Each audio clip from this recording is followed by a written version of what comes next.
Skilo song? Skilo. Dave, you gotta remember that song. Yeah, I wish I was a baller. I wish I had a girl who was good. I would call her. I wish I had a rabbit and a bat and something like that. Yeah. Of course, I know the song because I'm the short guy. I'm not saying it like that. It's just I know you're a hit. You know you. Oh, I know you're not, but I know the fucking. It has its advantage, Dave. Right? Why? Being short has its advantages, so gotta always look at the upside of things. Oh, okay. It's closer to the ground, Dave. It looks bigger. Is that it? Yeah, that's the secret. Mm-hmm. That is the secret. Damn, you guys are going in a few minutes ago. You guys going in. You know what I'm saying? So everybody calm down. Everybody good? I think so for now until Dom starts up again. If Dave doesn't piss me off, I'll be good. But I didn't even do anything to you. You came you in did the room too. acting like a fucking asshole. Don't fucking this is what you do all the time. You blur out shit first, and you're like, "Oh, I didn't do anything." Yo, I have behaved myself for the last 15 fucking shows until you open your big live fucking when we come mouth. in here from now on, so everybody can see who started it first. I know what Dave's this getting motherfucker does. This motherfucker does.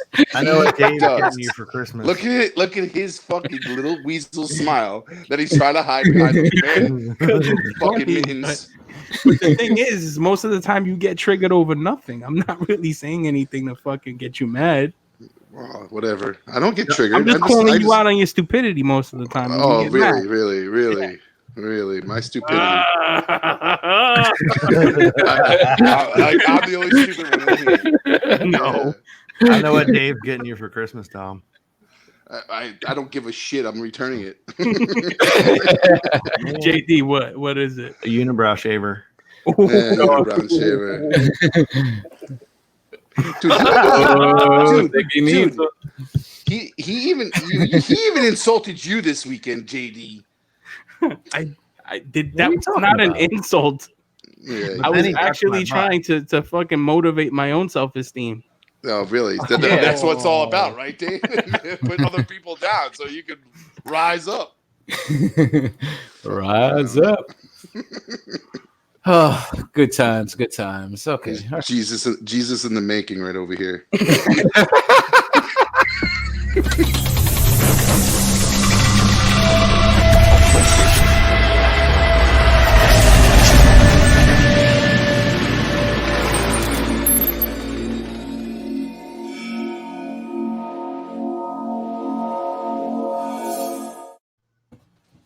What's up, everybody? I'm fucking wiping my screen down. I fucking spit my water on.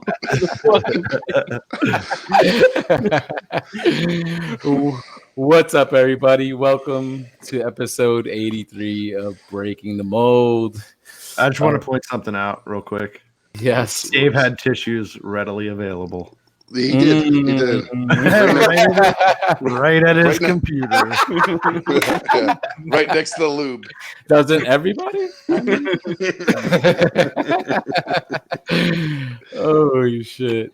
You still going in the sock, JD?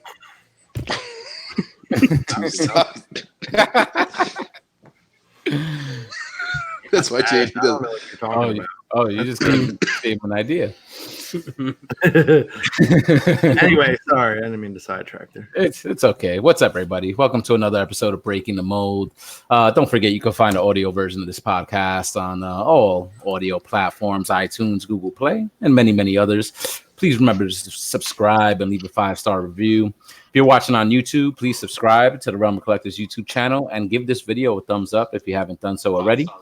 And don't forget to chop it up with the chat squad. We'll be highlighting a few of the chat squad members throughout the night as we ask our questions and get into our topics. Remember to check out the rest of the shows on the Realm of Collectors YouTube channel. Into the Realm on Mondays, Bigger Banging every other Wednesday.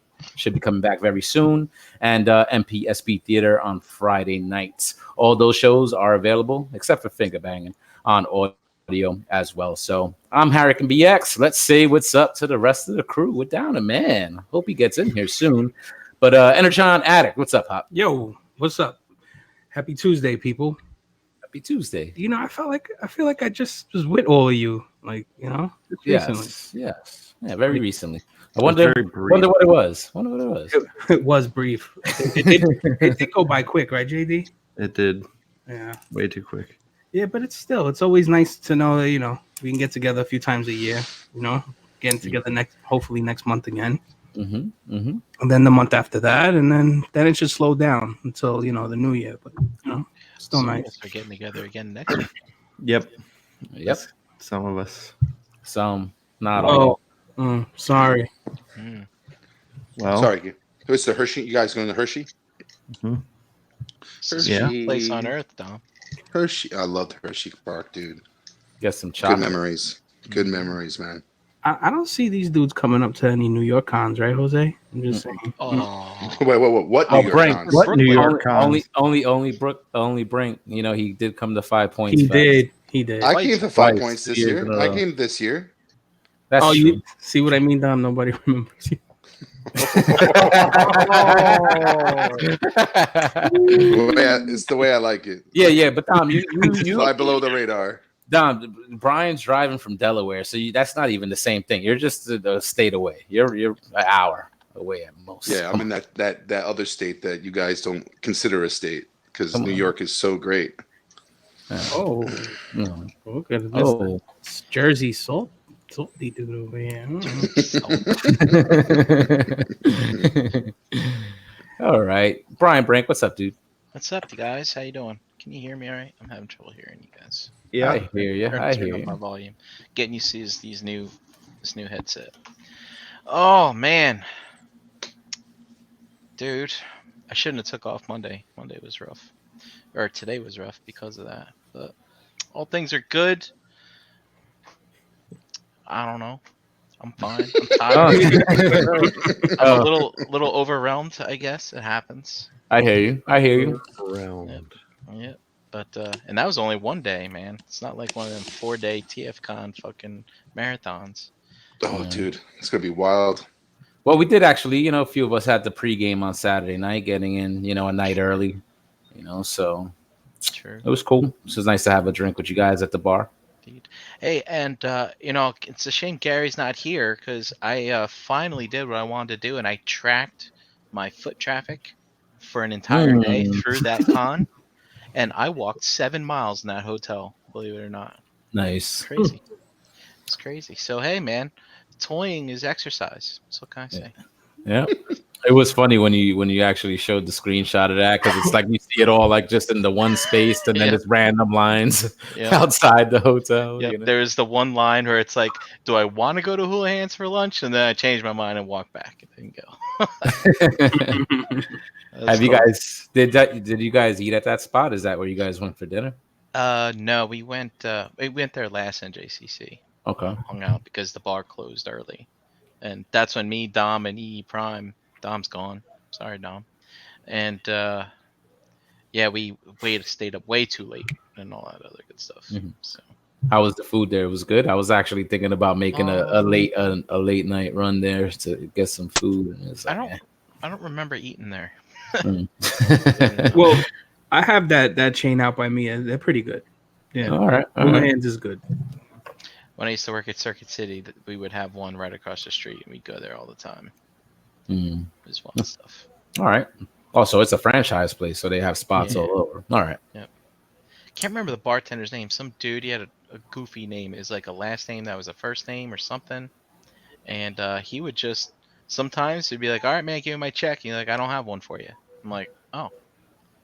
Well, then I just throw him some money because I have no idea how much I owed him. But that was all good. Oh. All right. Cool, man. Cool. Times.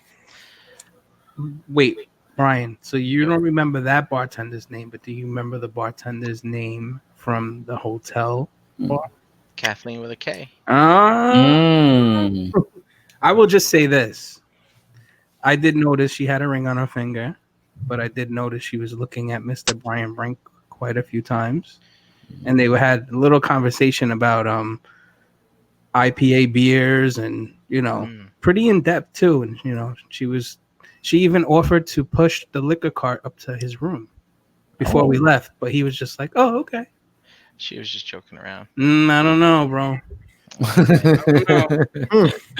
may I'm find pretty out- good at picking up those signs, man. I don't know. We may find out later. So you don't want to mess with I people don't know. who I think are she was feeling the otherwise brink. entangled.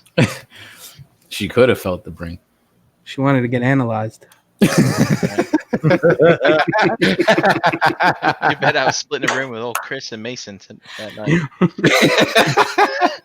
I just roll up there. I'm like, I need you guys to leave. Don't worry, I would have kicked Gary out of the room, and I'm like, "Go ahead, Brian, go for it."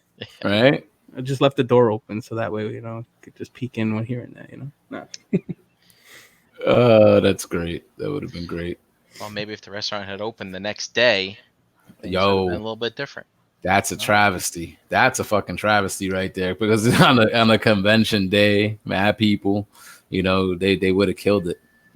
Drinks alone. And yeah, they dropped the ball there. I don't get it. I don't get it. But JT, hey, how are you? Hey. Hi. Hey, Hey there. Hi. What's going on, me bags? how you doing, What's up, brother? JD? Yep. We're doing all right. What's a Bakatomi? Bakatomi Plaza? Bacchiotomy. A bacchiotomy. Well, otomy means making like a hole or something, right? A Sure, bacchiotomy. something. I don't know. Yeah. I need a new back. My shoulder's killing me. Shoulder bones connected to the backbone. I was about to say, some people might say they don't have a shoulder. But, I guess not. No, it's like all my upper back here on the right side. Was it all Killing that me. hustling? All that selling on Sunday? I don't know. It didn't hit me until last night when Chan was doing ETR.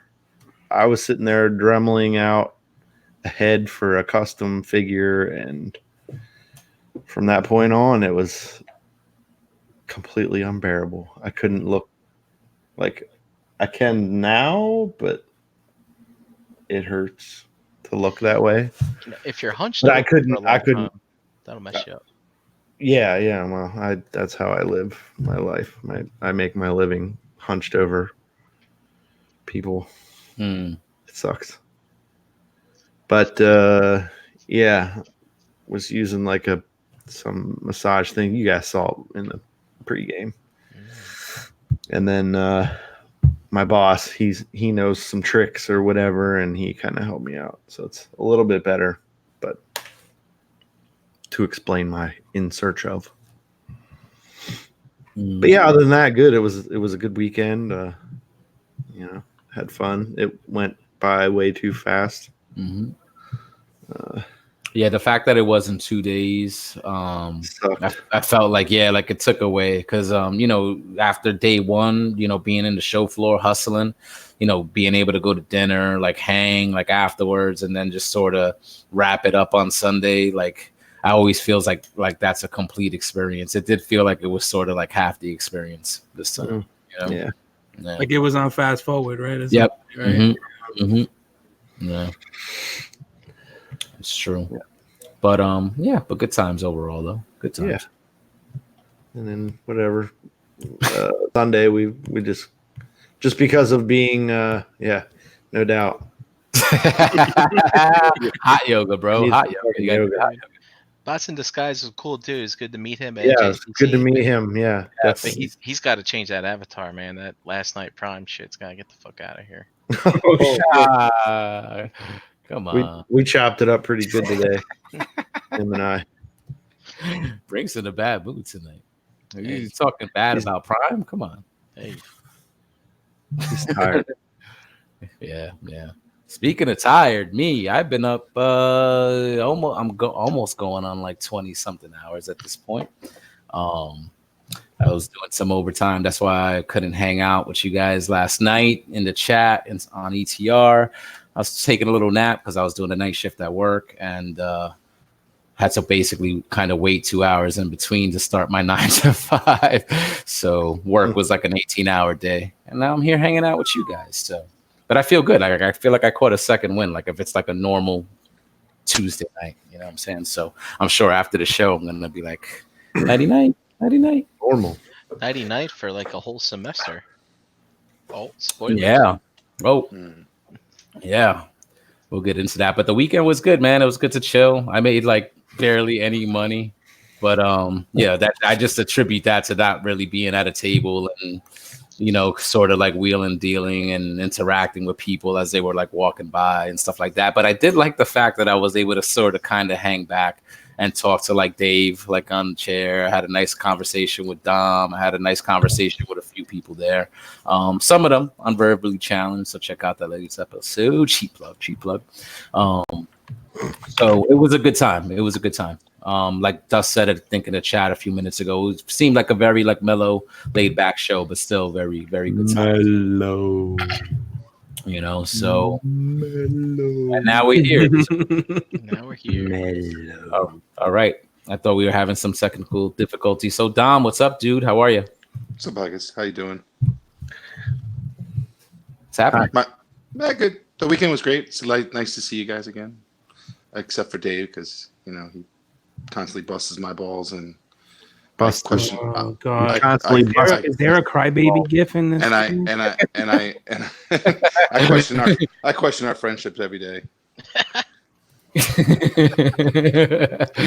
You're operating it, Dave. Once you hit the GIF, you should have a crybaby GIF. Won't you look it up? Come on, quick fingers.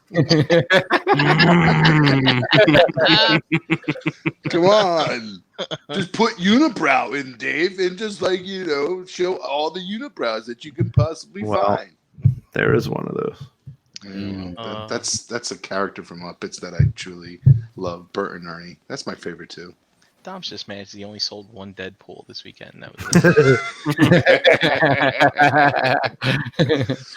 Dude, I did pretty well. I did pretty well for the stuff that I had out. So it was funny. There's this guy walking around. He's like, "Hey, I'm looking for that Deadpool. The one to Chimichanga." I'm like, "Yeah, I saw one over there." Dom's like, "Shut up! I got one right here." He's doing everything that he possibly can to derail my sale. Are you sure? I thought I saw somebody over there with it. That was funny. That was good. Well, a shout out for selling an ant farm the first time in a toy show. So, dude, man, I sold an ant farm, a bobblehead. I sold an Echo Dot. Yeah, who the fuck sells an ant farm at Brian. their toy store? No, Brian. the fucking question is who buys one, and it's somebody from the fucking realm. And dude, I love you, so I'm not gonna call you out. But what the fuck? Yeah, I hope it's one of your kids or something. And that thing didn't move until I put the extra sticky on there. It said ants not included. He probably has a kid, and he's like, there's like a class assignment where you had to build an ant farm or something. And he's like, solid. Check.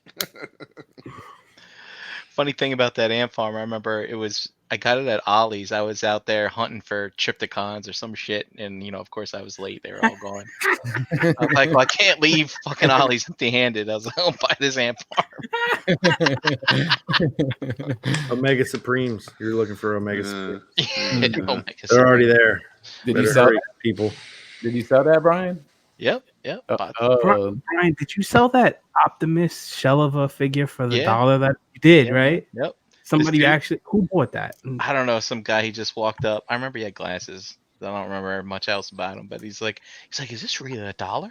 I was like, yeah. He's like, oh, I'll take it. Yeah, man. Like, amazing. So just bring a fucking ketchup bottle and Brian can sell it. I can't believe that I made the profit that I made, which is, it was nothing compared to last show, but it was, I didn't sell any big ticket items. Like anything that I had that was like $60 and up never sold. So I just nickel and dimed my whole way through the day, and made some decent money, which is pretty good. Yeah, I mean, one of my items Brian sold for me. You know what I'm saying? That little mini 6-shot, right? Yep.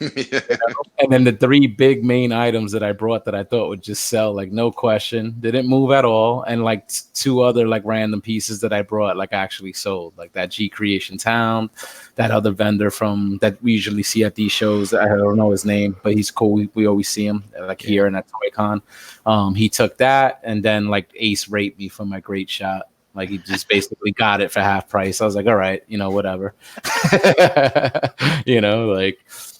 I was like, I had a little bit more money in my wallet when I looked, and I was like, what the hell? Like, I didn't sell anything. Like, I'm like, where did I get this extra cash from? Because I gave I sold that prow, and I gave the money to Dom because I got that 3-pack, that Siege For the secret Siege 3-pack. secret, So I had to pay him for that. So I was like, okay, I got money now. Here you go. So And Chuck bought one of my childhood toys, a Motu. I don't even know what you push it and the thing spins Rotar. around. Dude, And it's funny. He's like, was this yours? I'm like, yeah. He's like, this is great. I'll take it. And I'm like, all right. And I gave him a Manny Faces with it. And the funny thing is I've had that thing on my table for like 2 years, and he never saw it up until like now. well, now he's interested because of that new line that's coming out. So Uh-huh. he's Thank probably you, Super getting. 7. Yep. So thank you, Super 7. Oh, or Mattel. Whoever's, Mattel's coming out with that new line. Mega Blocks. Mega Blocks, yeah. So it's like Motu on the brain, Yeah. Yeah. What does it say? I got a thing about Chuck. If you notice, if you see Chuck make a big purchase, his one liner that he always says is like, "Oh, that's it. That caps me out." And then like about 10 minutes He later, buys you see another big purchase. I'm like, what? Wait, you just said that you were capped out on the last one. He's like, oh, I found some more money. Yeah. He's like what he- Gary what he with the does is 2 he envelopes. He posts up magic cards for sale on eBay like during the show. He's like, oh, that's sold. All right, I can go back to the table. Dude, he went like 3 times. I heard him. Oh, that caps me out for tonight.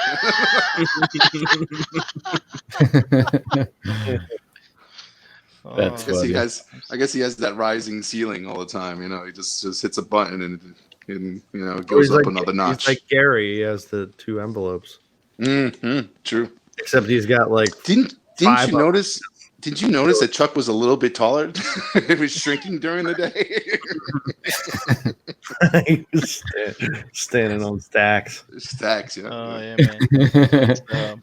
It's funny. We go there so much, and we've been vending so much for the last couple of years. It's like you see those repeat customers, and you kind of like some of them you know by name, some of them you don't, and it's like this one girl showed up with her boyfriend, and they vend at ToyCon selling video games. I think I know what you're talking about. And she walks up. I brought some of my Beast Box stuff with me, and she goes, "Oh, look!" And I was like, "I had you in mind when I put those on the table." And she ended up buying one, so that's cool. Nice. And Is then she the one that bought the Raptor one? Yeah. Yeah. And then that one guy with the glasses and the hair that you used to have, JD, like he's walking around and he's like picking stuff up. Hey, examines it real close. Uh-huh. And I had a loose Marvel Legends Thor. I put a sticky on there. It's like, am I worthy of your $5? He's picking up, and looking at it. I'm like, well, is he worthy? He's like, nah. Wow. Okay. What was the quote that you put on the ant farm, Brian, that got it to sell? Ants not included. I felt like I didn't get enough Chuck this weekend. Like I saw him, we said what's up, you know what I'm saying? But I didn't get a chance to really like conversate with him. I didn't really get a chance to conversate with Gort. But I heard he sold that table, right? He had like a table full of fucking Transformers. Mhm. And supposedly like within like an hour and a half, like he sold it all of it. You know what I'm saying? That's pretty impressive. Well, he had the good spot too. That was our spot, man. That was our spot, dude. Yeah. Well, it's funny when I was talking to Chris, I was like, I really don't have anything to bring. I was like, I want you to give that cherry spot to someone else. And he ended up giving it to me anyway. But when Gort came, he came in before everyone else, and he just kind of took those 2 tables. I was like, hey. And I was like, fuck it. I'll move down the aisle. So everybody went to his table, spent their money before they got around to us, probably. Yep. Shout out to Gort. It's his birthday man. today. Happy birthday, man. Happy birthday, Gort. Yeah, dude. So that was awesome to see him hustle like that and get rid of, because he's out of some of that stuff, man. So it's nice to see him go home with empty totes, Mm-hmm. Hell yeah. It's always a good feeling. That's how you do it. So I don't know. We're a man down. I don't know what happened to G Money, but hopefully he's all right. If he has the time. I think he's busy at work, so he'll pop in when he can. He threw out a quick topic just because we were talking about NJCC. So maybe we could bring it up real quick. He sort of brought up the idea about like when you've seen things like in pictures and maybe you didn't think it looked that good, but when, you know, maybe you're at a show or you actually see a figure in person, it might actually change your mind. Have any of you guys had a recent experience like that? Does anything stand out to you guys where you've maybe had a change of heart in a positive way about a figure you thought maybe was sort of trash before? Because he brought up the Siege Jetfire, probably thought like it looked better in person than he's seen in pictures. I think that Mezco Gomez, but even I thought like I got to see that I think on Chris's table, and you know, just it looked good in person, even though that's probably like a character I would never buy, you know. So I don't know. You know, I mean, I don't want to say trash, but like there's things that I was kind of like, I could do without it, you know, and then like seeing better promotional shots of it or whatever. Like, I guess this is a good example, the Gears of War, the Storm Collectibles Gears. Mm-hmm. Like, you know, I was on the fence, you know what I mean? But I know Storm, and then I saw this at GameStop and was like, okay, all right. And then I opened it and I'm like, you know what? They make the best action figures ever. I mean, they're close. Well, 1,000 Toys is probably my top. I hope they pick up a property I'm interested in soon one day so I can check them out. What property is that, Brian? Well, I don't know, something. The- What's left? I wish they would do like Thundercats and Ninja Turtles. Yeah. Those would be amazing. Yet another company doing Ninja Turtles. Yeah, but that's the thing is that those franchises are already hoard out, like, you know, between all these other companies, you know. So You just said they're hoard out. they're hoard out, yeah. You know what I'm saying? Because you got like I guess whoever makes the domestic figures, which is usually the retail kind of stuff that you would get, and then which is not really good, and I don't think any of us would collect, and then you know the higher end stuff like the SH Fig Arts Turtles or any other companies that tackle that franchise. What was it, NECA making the animated stuff, the old school animated stuff? Yep. Yeah, see, so you know, it's you know, hoard out between a few different licenses and stuff like that, and I guess that's fine, because I guess they're meant for, you know, different markets or whatnot. So, but you answered the question I didn't even ask, JD. I was going to ask you, like, because you were probably on the fence with those Gears of War, just because you knew Storm Collectibles, I guess, in your opinion, makes a good figure. You were okay with taking the plunge and just checking it out. All right. Yeah. Yep. And I guess I can throw the Siege line in there because after, you know, Titans Returns and all that shit, I was ready to be done with it. And then was it 2 NJCCs ago? You got the first few there found, or ToyCon? Yeah, it was at ToyCon because it was Dustapalooza or whatever afterwards. Yeah. Yeah, and then like messing with them there, I'm like, man, here we go, sucking me back in. Yeah. Yeah. It's nice to actually like see that. So that's a good example then, you know what I'm saying? Because you actually got to check the figures out in person and you're sort of like, oh, these are okay. I'll get them. Yeah. So like everything up to that point was trash. Yeah. You were getting out because of that, right? You wasn't happy with any of the few previous lines, and that's why you were selling all your stuff, right? Yep. I mean, I was selling off doubles. I still have everything that I bought and opened. Like I still have bins full of that stuff, but like I was buying doubles of everything. So it was like, you know what? I'm out. I'm not buying 2 of everything. I'm not buying any more of this Titan Return stuff or the Power of the Prime stuff. Like I didn't get any of that stuff. So I left it alone. And then I messed with those Siege figures that you found at ToyCon and was like, okay. And then that was Yep. So you're still like that with Transformers, like where you still like to mess with them, like in that way, like the chug stuff. Yeah. Okay. Because that's cool. Like that was actually going to be one of the things we were going to talk about tonight, which is almost like a nice little, you know, segue as far as like, you know, whether, you know, collecting, Chug, like nowadays, how it sort of gets a bad rap in the community or whatnot. Apparently, like Siege, like at least from what I see, just in general, browsing the interwebs, looks like it seems to have brought people back, and the general consensus is that they're doing a good job. Besides the muddy paint and whatnot, but the overall quality of the line itself, people seem to be very happy about compared to the previous line. So, but a lot of people have moved on to like the higher end masterpiece end of collecting.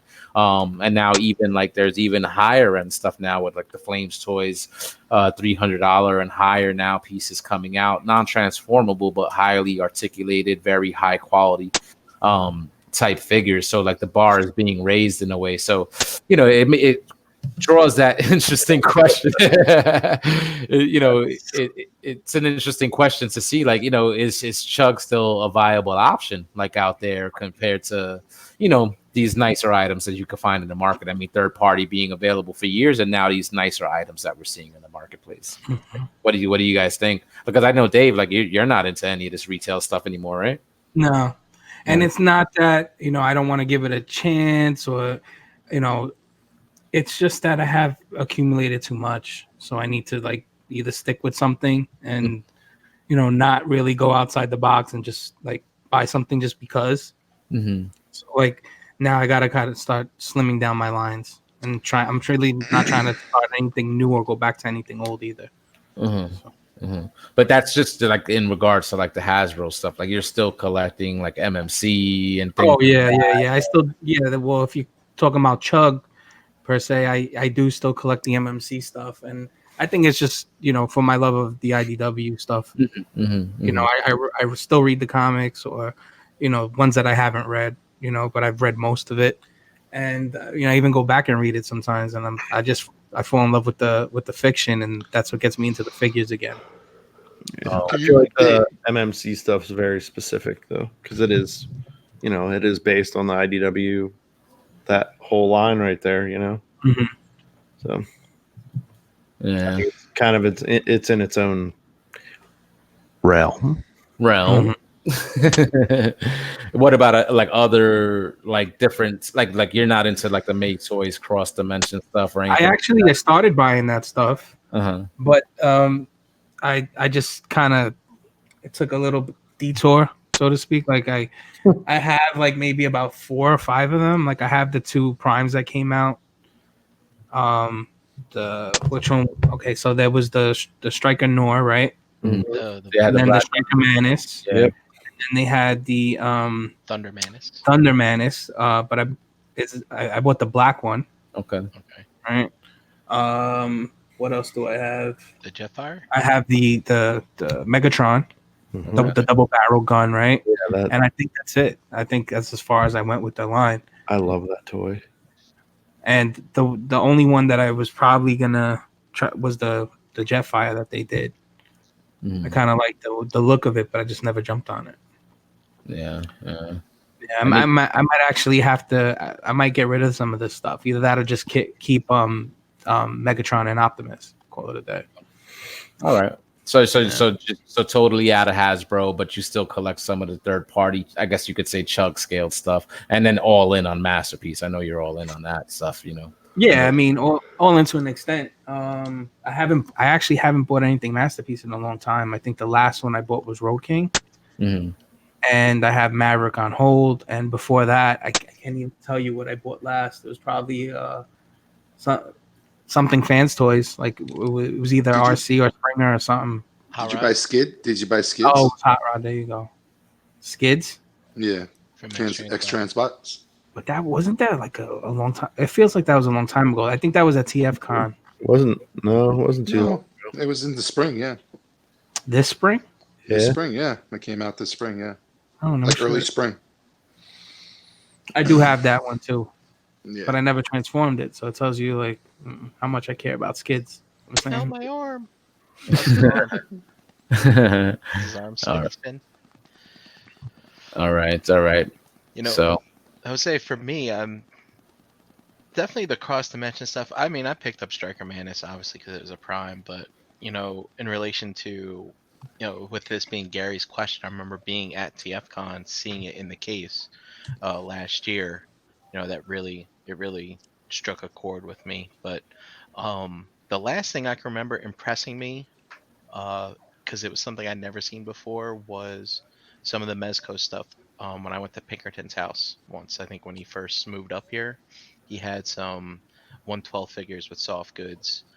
Might have been like just Cjism stuff, but before like Mezco really took hold. But like that, I was like, huh, it's way more impressive in person than I thought it would be, Mm. because I never really considered even going down the soft goods path. And so I own a few now. I've only opened one though, that Wolverine, that Logan, casual Wolverine, Mm. the jeans, and it's pretty awesome. And it just felt weird, yeah, putting his coat on and off. Made you feel a certain type of way. Yeah, it's like Yeah. this is a little too much, a little too much. But Yeah. I don't know if I'm there yet when it comes to stuff like that. Cause I remember like on some of the old school action figures, like, remember the Kenner, like Batman and stuff. You used to get like the cloth capes, but that was it. Like the plastic, the costume, everything else was plastic, molded plastic. So I'm still not used to like that Mezco type action figure, and I did get that, what is that tactical suit Batman from Crashbox, but I didn't even like open it yet to even really check it out. Like and maybe if I do, I might be blown away, because I just knew in particular I like the way that looked. But I don't know, I think it's just like sometimes I see some on display and I think they look okay, some other ones I think look not so okay, but I'm just not used to those type of action figures. I'm used to the regular stuff. So I don't know. Do like be with that experience? Like, are you open to getting like more of that stuff? oh, probably not. It's I mean, they make a lot of stuff that I'm just not into. Mm-hmm. So it would have to be almost like a mythic moment for me. Like, Mm-hmm. what's there to be into about mythics except I can't stop looking at them and they're like crack and I can't stop buying them. Hence my haul pick from last week. But you know, they're just fun toys to mess with. You got all the accessories. They look good. You can Mm-hmm. pose them.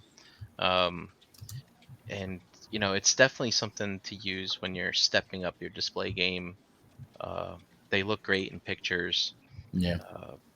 And I just remember, when I was at Chris, I was actually helping him put some stuff on display, and just the amount of accessories was ridiculous. It was like work. It's like, you open up a Marvel Legend, you're like, oh, great, boom, boom, boom, put some weapons in, you're good to go. But it's like here, it's like, oh man, you got to choose all the different hands. You got different clothes for them now. uh, Tons of different weapons. So you really got to put some time into it, which is kind of cool. But again, they're really just display nice. I just never thought of they really are just little dolls, man. I just never Mhm. thought that I would think they were that cool. Yeah. It's really neat. Brian, I I'm do- gonna lend you this What's one that? day. I'm gonna lend you this one day. Oh yeah. See how really it's taken. Every time I see that guy set up at a con, I always walk by and it's like, hey, you got any more? He's like, nope, sold out. Sold out. Dave, Yeah. Dave, her hair kind of looked messy, man. What are you up with? What are you doing with that doll? Cue the Why is she- tissues. Why is she Yeah. wrapped in tissues? She's not wrapped in. This is the clothes that she comes with. No. That's why they Sure put you she is. there at your. You ready? Oh, please. Don't ban us now. StreamYard needs a blur option for this. It doesn't. It doesn't have nipples. It can't fucking. Oh, can't okay. fucking say Okay. that. But the So you can't milk them. oh, darn it. They're Darn it. squishy. Fucker. But that actual figure has like supposed to have like a realistic like texture to it, right? Like feels like skin, Yeah, it feels pretty creepy. Yeah, it does feel like skin, like a but not like fleshlight. real skin. It's like you kind of like stick to it a little bit when you touch it. Like You a know? flashlight. Like I wonder if she'll stick to the screen if I put it there long enough.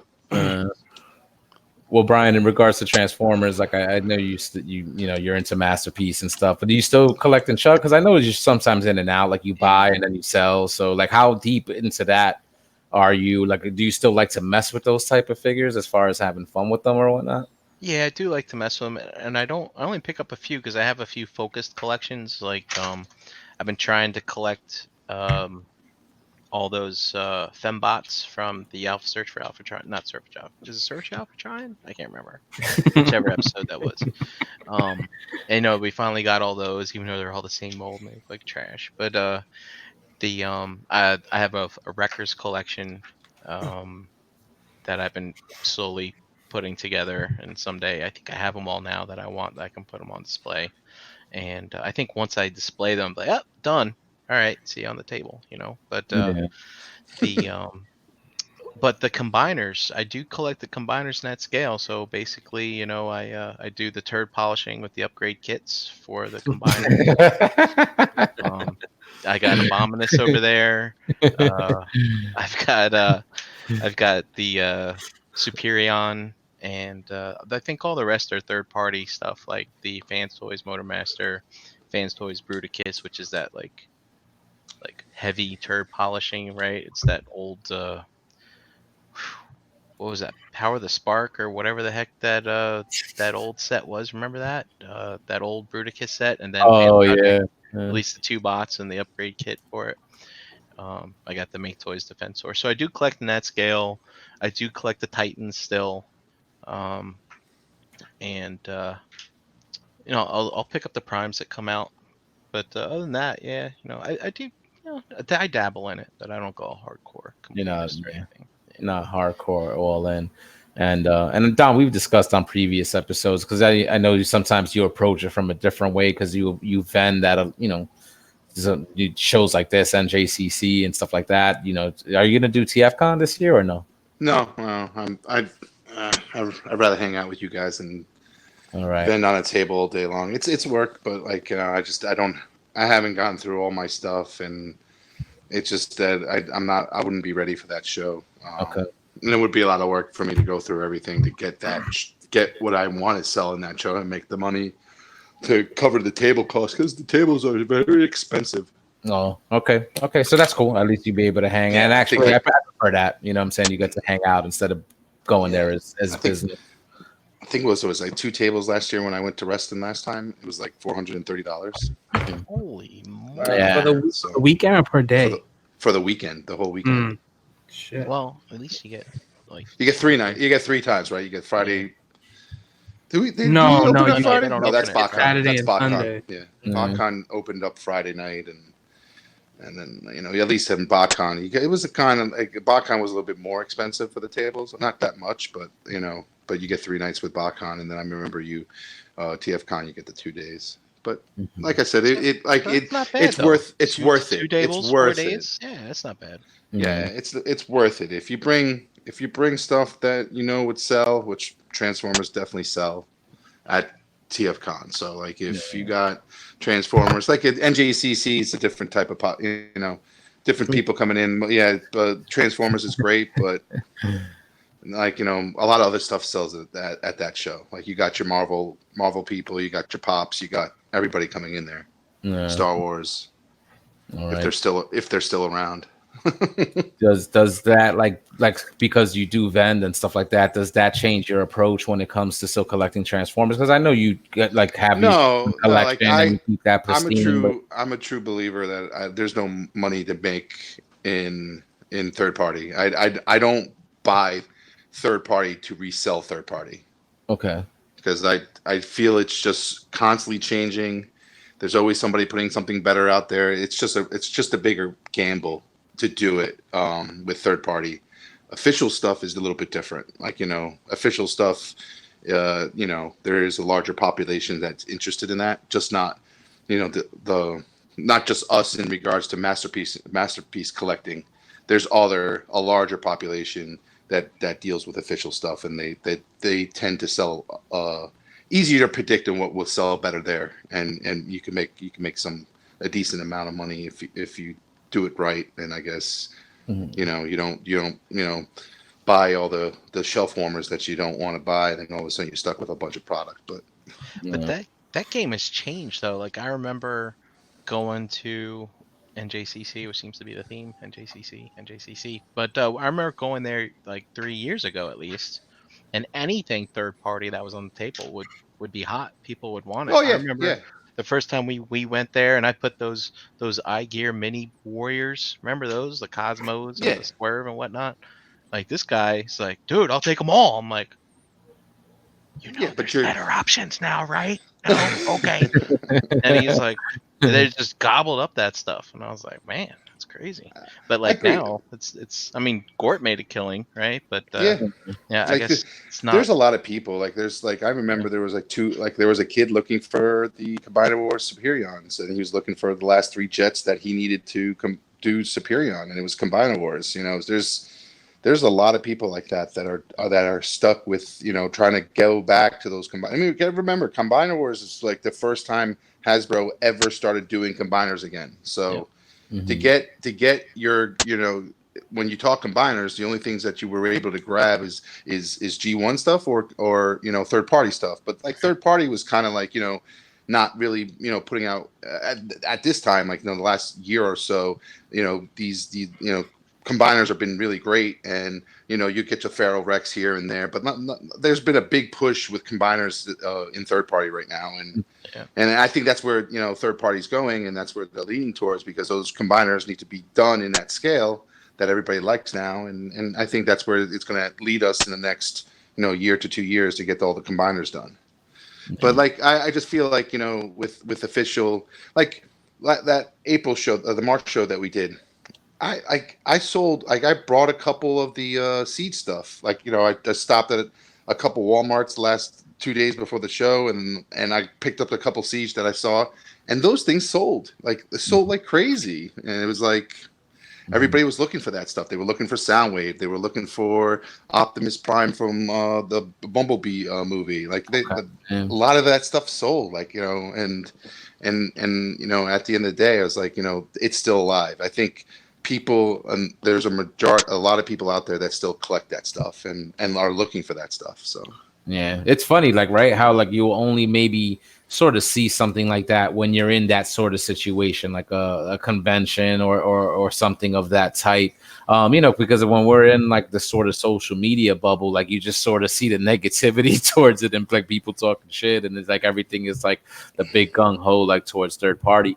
Not in all cases, but like I feel like in most cases. But then you, like you said, like you do a show like this, and then you do see that it sells a lot. So that does mean that outside of the bubble that we're sort of maybe all in, that shows that it is a viable option for a lot of people out there, and maybe hopefully even bringing in like a new generation. No, you know. Yeah, and then like I said, like they're we can beat on the movies all we want, but they were out there that. From a person coming and the new Transformers G1 for what they are, and then they see the movies, that the Michael Bay movies that came out, that might be their, you know, their newfound love for Transformers, and that now they're chasing after all those figures or getting those figures, and it's great. You can see the strength of it because they're doing the studio series waves that are still generating sales, and people are buying them. So it's like it's something to say that, you know, you can't say that, you know, whatever the movies were and what they did for Transformers and how they kept Transformers alive. I think it's you know, still the product sells. It's still selling, and people look for that shit. Yeah. And it's funny too. It's like you got Masterpiece movie stuff that I don't think sells as good as like the regular studio series Jug stuff sells for. Yeah. So it's like price point. A price point also has like a deciding factor too. So and price point, and they've been getting better at those movie figures too, right? They Because are. I noticed, They're I don't more collect upgraded, them, but I've seen the last few waves that came out. They look dope, and they look a lot. Yeah, they look a lot better than what they. Oh yeah, like were I putting out. can't The wait. engineering's a lot better. I can't wait because I remember when we were Revenge of the Fallen came out and that Devastator was shown, and we didn't get an official like combiner Devastator. Like they had that Tonka truck looking one that kind of combined all together, but they'd never transform into robot form. And then we got a Legends where they would just, you know, little robots, and then they changed for the vehicles and they formed Devastator as well. But it was just a Legend size for Devastator. But now they're doing what we wanted them to do back when the movie came out, and they're introducing that in the studio series, and I can't wait to see what that whole thing looks like when you combine it all, and it's going to be a pretty cool, like, I'm grabbing them when I see them at stores because I just want to see what it looks like. And so far what I've seen, Long Haul is beautiful. Like, the transformation's kind of iffy, but like at the end of the day, it's like, it looks better than what they issued out before in Voyager. But that Voyager Long Haul didn't transform into anything. It just transformed from robot to truck and didn't even form the leg for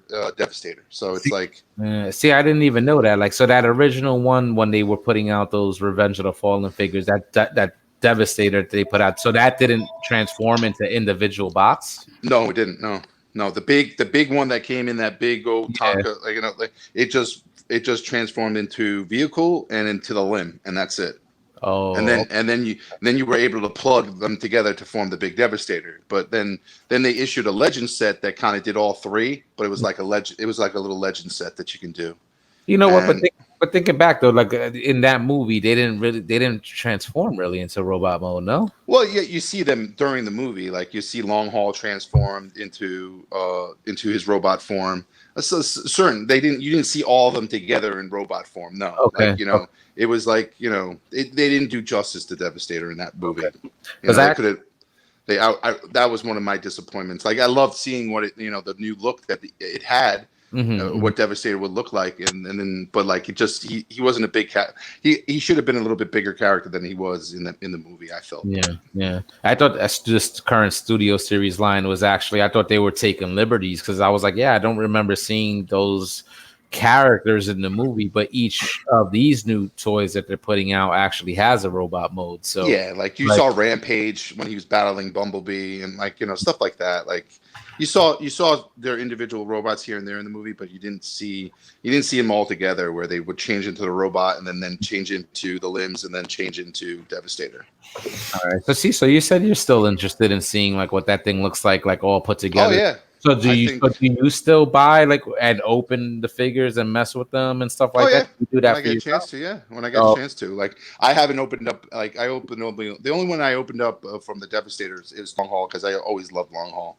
I had the Voyager that came out during the regular series, and I enjoyed that figure. And he just looks cool. He looks like a jacked up robot that like looks like he can kick some ass. So, but he's he was always my favorite out of that set. So, but I didn't open up the other ones. I didn't have time to open the other ones up. So, but once they all make up the other characters, I'm going to pull them all out and transform a Devastator and see what it looks like.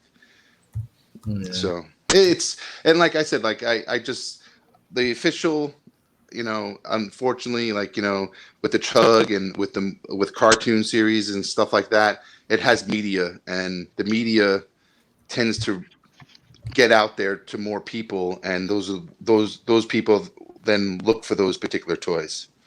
Third party, you just need to know about it, and sometimes those individuals don't know about third party or how big third party is and who the key players are and all that stuff. So there are people out there that are like that. So it's like we are very in that third party world, and we know our shit. But like at the end of the day, there are people that don't know, and they more flock towards official because that's what's out there. That's what they know.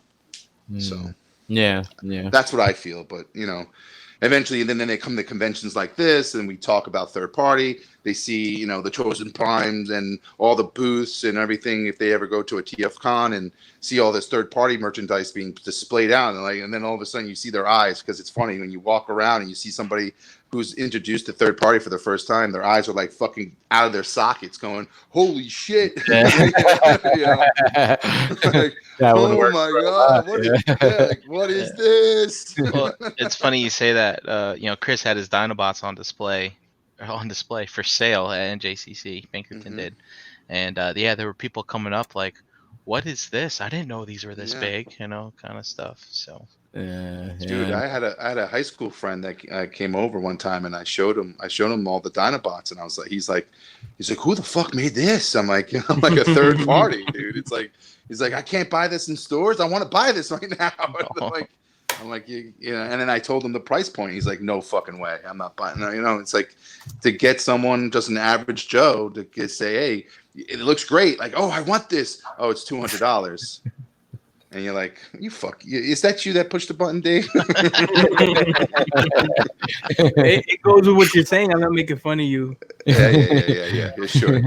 But like he once I told him the price point, he kind of backed away from it. So it's like you got those people out there that just, you know, sometimes that price scares them and they'll fly, you know, they'll go to the official and you know, that's good enough for me type of attitude. Yeah, well, I mean, that was me with the initial look into third party, because I mean, when I my first experience was seeing the like pictures of those fans project Thundercons, and those were like smaller sort of scale figures, you know, like sort of like deluxe size figures. And then I'm like, so when I started doing the research and I'm seeing how much that they're like $60 each, I'm like, $60. I'm like, that's a $13 toy or something like that. Like, you know, what I guess that's what a chug was, or what a deluxe was back then, or like, $15. So I'm like, man, that's 3 times the price, like 4 times the price. I'm like, damn, is that worth it? But then seeing the articulation, and then when actually getting them in hand, it was an eye opener for sure. But very, very hesitant to fucking pay that price at first, you know. Like we always have this conversation with Hercules. Like Hercules was $600. Like you know, it was like at that time, and where third party was at that time, and you to commit yourself to spend $600 on this combiner, it was like it's a lot of money. And like sometimes people were like, yeah, you know, and unfortunately at the time there was no other combiners going on. It's like Devastator combiner was that, and then they had a Giant, which the Green Giant, which was what was it, MMC or Make Toys? I can't think it was Make Toys. But you know, from the scale perspective, you know, the Hercules was just so much bigger, and that's like, you know, that was the first time you ever saw a big ass fucking Devastator like that, and you're like, oh fucking, you know what? I'll spend $600. But now these days you'll see $600, what $600 can get you now. It's like, wow, and then people are selling it for like $70 Hercules. It's like, wow, amazing how far it's come, right? Like, in that regard, you know, because the stuff has gotten better, and in a short period of time, it's like, you know what I'm saying, like things sometimes get better. Like a new character could come out, and like Fans Toys can make it, or somebody else can make it, and then all of a sudden, like, it's just better, and the one that was prior is just obsolete now. It's just nobody cares about it, you know, and doesn't hold any value. And then all of a sudden, it's just, you know, people are selling off for $30, $20 for an $80 to $100 figure. So yeah, that Hercules is the reason why I'm here. And the same thing, it's like I hadn't bought anything in eBay in like 10 years. And then here I am, like I happened to stumble across it in a Google search. And I was like, wow. And I thought I was getting a deal because I was paying $550 and it included the upgrade set. And here I am. I'm getting ready to send $550 to some dude in China. Yeah. Like I can't pronounce his name. I was like, feedback looks good. What's that address? Okay, let's see what happens. Dude, Hercules is fantastic. That's what like it's like it's a milestone in regards to third party, and where third party started and where it is now. So Hercules is fantastic. I think somebody has a different opinion. Yeah, I'm sure they do. I don't know how Chuck can live with himself being so wrong all the damn time. Must be a constant fight, constant daily struggle. Yeah. So for Dave, like, since, like, you know, JD sort of mentioned earlier, like how, you know, being able to mess with the Siege stuff sort of, you know, brought him back in when it came to, you know, buying the official stuff. Is there anything that you could think of that like a official Hasbro Takara Tomy could do to maybe bring you back into collecting some of that stuff? Like, does like the Unicron, you know, HasLab thing got you any sort of interested at all? Like, you know, because it's a sort of like a premium collector's item piece, or like, you know, what's funny? This weekend I was playing around. I think it was with Brink's. Brink had some Transformers animated figures, and I had never really bought those or was into them at the time, or even the cartoon itself when it was out. Like, I watched that like recently, like maybe a year ago, and I'm like, holy shit, these toys look just like the fucking cartoon. You know, like for a Hasbro toy that came out how many years ago? You know, how old is that? Yeah. right? And the funny thing is those toys still hold their value. Like Yeah, because they hold their look value so very well. so good. So I mean, if they were to do something maybe like that, where it just pops off the screen, and honestly, there's not much to it. I wouldn't really care if it transformed or not. I might be interested in something like that. Just something that really looks just like the fucking cartoon at a decent price point. I think they could kill it, and fucking I could probably get rid of half of the shit I have. That's where we're gonna run into the problem though for a decent price. Yeah, because you can agree with me, JD, on this thing. Like the animated figures and the money that they put into them is so different in what they're doing currently with Cyberverse. Like Cyberverse figures, you like Cyberverse figures? No, I was just being an idiot. But like when you look at Cyberverse figures, and it's figures based on the cartoon, they're not giving it its justice in putting money into those toys to make it look like what they did for animated. I'm just saying, like, because when I go on the shelves and I look at Cyberverse toys, it's just hollow bullshit that they just trying to pass on to parents to buy their kids, and it's like garbage. And at the end of the day, they might have one or two figures that look cool. I think Brian, you picked up. Did somebody pick up the Jetfire? I heard somebody. I thought somebody out of us. Yeah, you picked up the Jetfire Cyberverse. So it's like they have some cool little toys here and there, but like at the end of the day, what we were getting for animated was just ridiculous. Like the quality and the transformations and the just how it looked exactly like the character in the show. It's like amazing. And that's you who collects them, right? Telling me that, and I just picked one up for 5 minutes, and I could have told you the same thing. Yep. Just being a Transformer collector and not knowing that was even in something. I picked it up and I was like, holy shit! I was like, this looks just like the fucking cartoon. And I was like, yeah, man, these things are years old too, and they still hold up. I was like, yeah, it sure does. So Dave, that was you that took the hot rod, didn't transform it all the way back and threw it back in my bin? That was you who did that? It was still, no, that was Gary.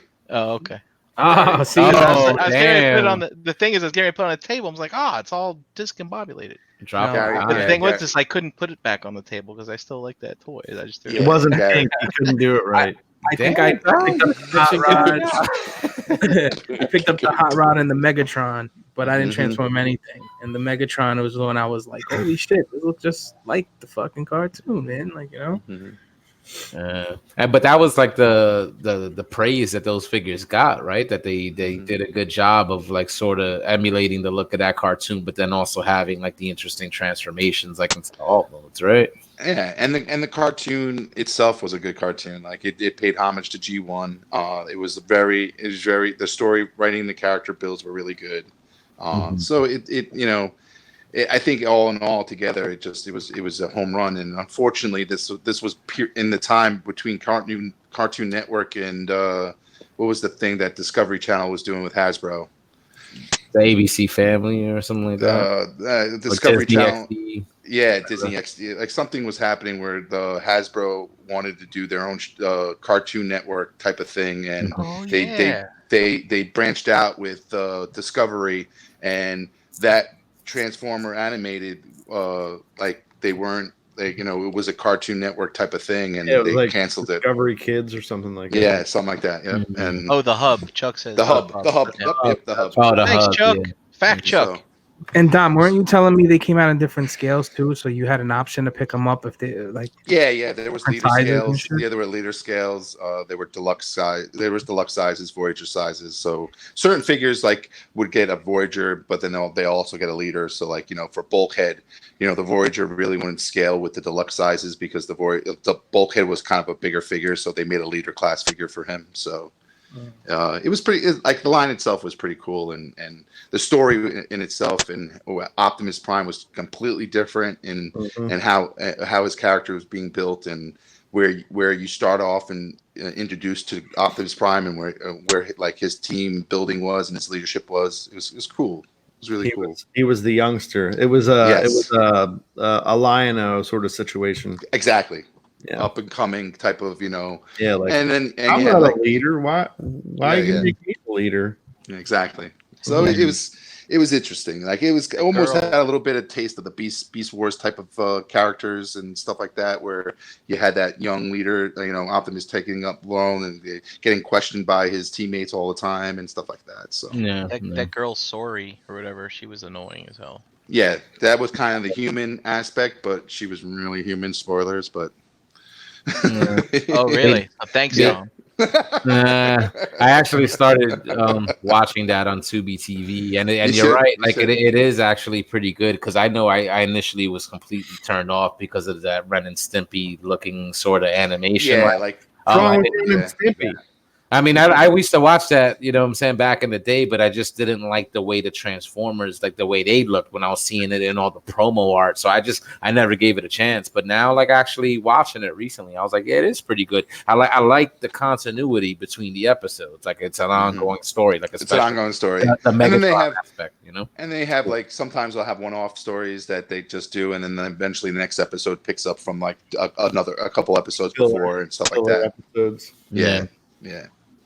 So it's good, but like those are the type I think like when you get the general public into Transformers and you have like those shows, those cartoons, the movies, and you have the official producing toys from that, they tend to lean towards those things and they buy those things and then they are introduced to third party and then you get a divide in like a line drawn in the sand and say, am I willing to spend $200 on a fucking toy or I'm okay with this chug stuff and what official is doing, it's a better price point for me. So yeah, I mean that's kind of what I've been doing like over the past year. I mean I've still been dabbling in the third party stuff here and there, but nowhere near what I was used to. Just because I've been trying to save money and focusing it towards other things. But I do still find a lot of enjoyment out of the retail stuff just because it's just nice to have something to mess with and you don't have to really worry about breaking it. I've like mentioned it before, and I do like JD. Do really love the quality of these figures. Like I guess it's the combination of Hasbro and Takara Tomy, because I feel like we are getting like that Takara Tomy sort of quality that we're used to getting like with import figures, like tighter joints and I love the line. Like I think it's pretty good, like a sort of like a G1 resurgence. Like I know some people out there are tired of the G1 look, but I love the updated G1 characters and I mean it's almost like the direction the Masterpiece line went in originally. Mm-hmm. Yeah, yep. It's kind of how I look at it. And the funny thing is that I was when I heard about this line, I was like, no, I'm not even going to collect this line because I got my chugs, I got my G1 chugs that I've collected back in 2007 and on.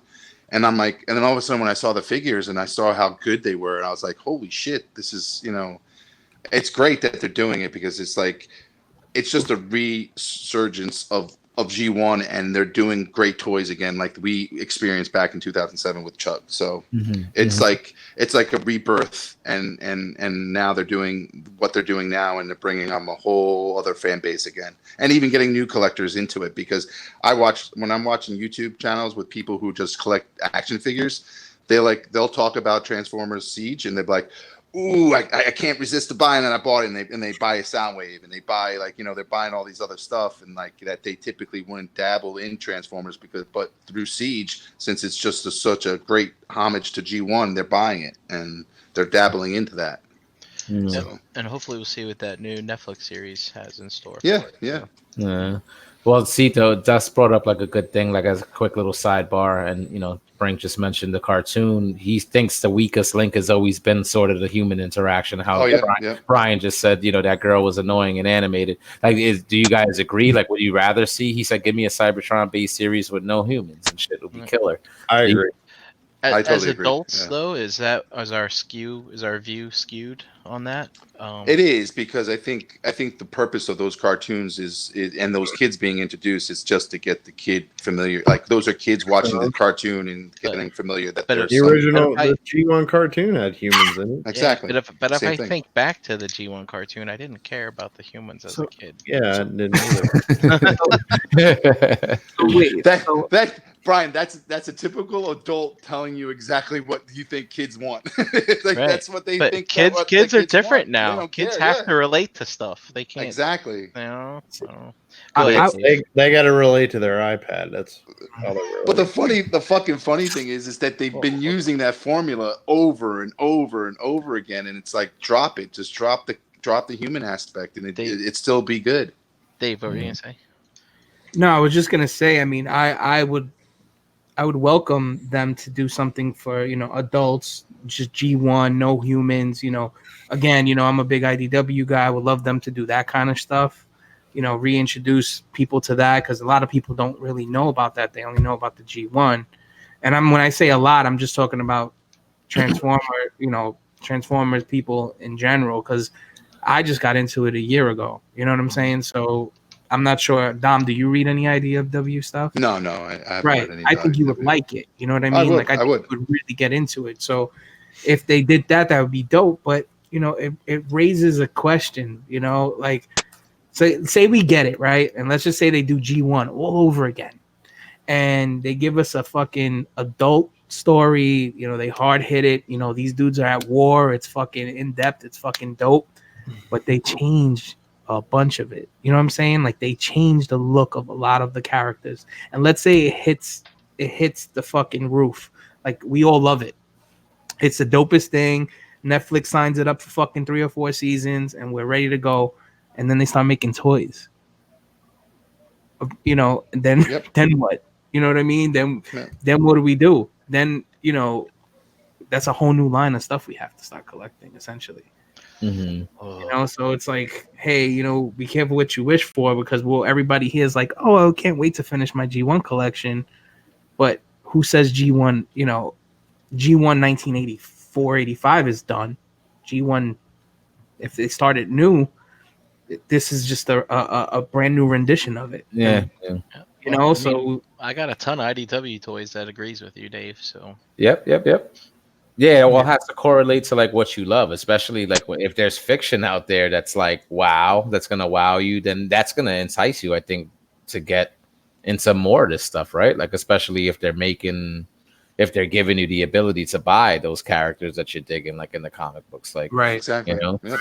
So that's a good thing. Like I'm not digging this new comic like so far that they've been putting out. Like I can't wait to talk to like Dakota about it and get like his thoughts. But it's nothing like what's come before. Like, and even though they're trying to show off the Siege designs or whatnot, like the story just at least for me is not there. And any of you guys checked it out? This new No. Transformer series they put out? Yeah, like it's just art is not there. Like that's a big thing for me. When you had Griffith and this dude Milne, putting out like dope work on both of those books for a while.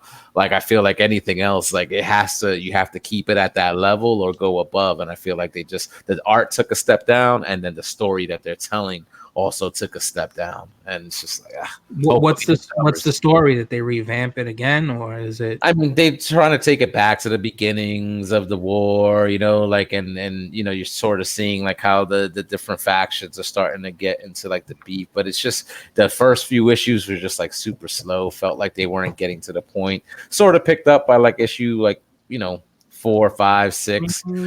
But you could just see like they're padding like the story out. And I think the thing is that, it was coming out every 2 weeks, like a bi-weekly schedule. So you're going to get 12 books in 6 months as opposed to just 6 books in 6 months. So I just feel like they're just dragging it out. Maybe by the time they get to issue 12, because I haven't read that deep into it, it'll probably pick up, but I'm just not feeling it. Like compared to like the Infiltration series that IDW started with, where it was all that like espionage shit and the Transformers, like just that rebooted G1 universe. Like that story that they were telling, I felt was like way better than so far what we're getting here. Somebody on ETR said something. I don't know who it was, but they said something last night, and they were like that Hot Rod was in cahoots with Megatron, right? yeah, it's Dust, I think. That is fucking so dope. If somebody could really spin that, and like fucking twist it so that way like you tell the story of how fucking Hot Rod infiltrated fucking that to happen, Yep. and them going after the Matrix together. It would be dope if they could switch it up a little bit. You guys got to watch animated, dude, because there's a lot of that shit going on in animated. So it's like infiltration, spy shit, and that storyline gets interesting when it starts getting stuff like that's going on. So yeah, there's a ton of spy stories in at IDW too. You don't really know who to trust. Exactly. Yeah.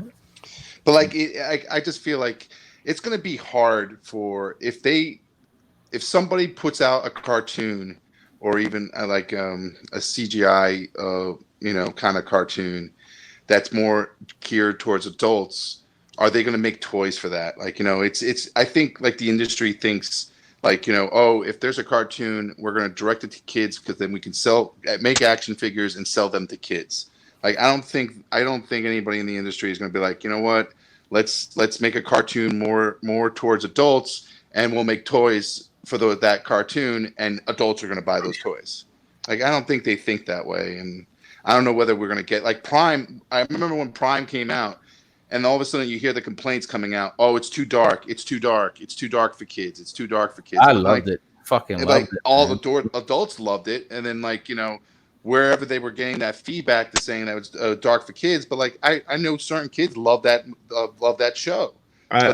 Any kid that I know that like grew up with Prime loved Prime like that. Exactly. But then all of a sudden, when you go to when you're talking to them, and you're talking to Hasbro, and you're talking about like, what was so wrong with Prime? What was wrong with Prime? Oh, it was just too dark. It was too dark. It was not kid friendly. It was not kid friendly. Like, it's like, okay. It was. Fortunately, Dom, that generation of parents is done.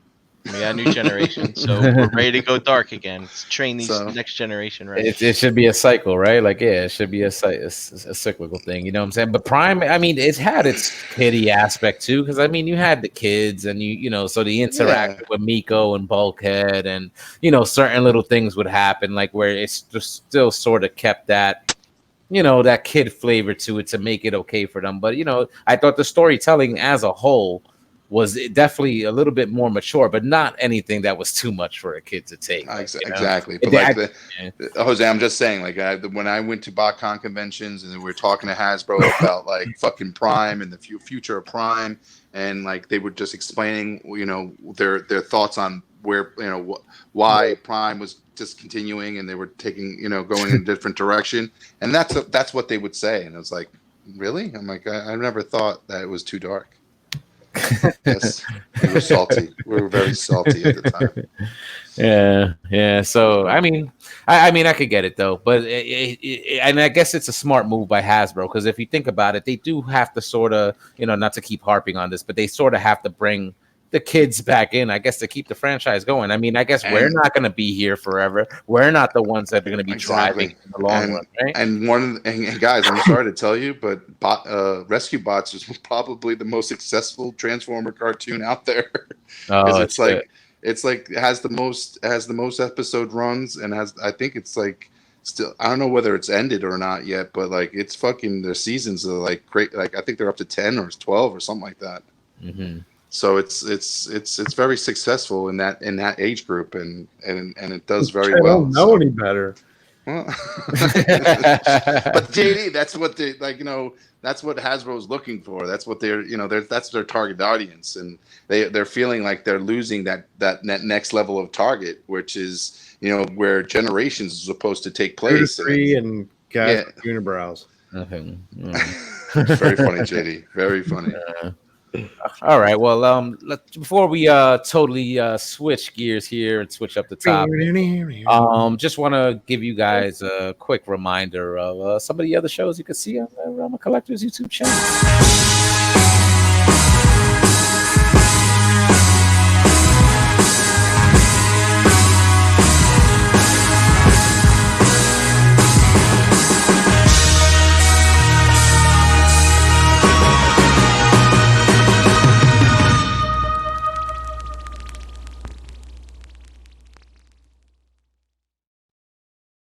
See, I didn't see you guys dancing this time, so you're not feeling that beat. You like the elevator music from last week. The funny thing, as I see that promo a little bit more often, is That Gary must love that promo because it reminds me of Fast and Furious. Oh, right. Yep.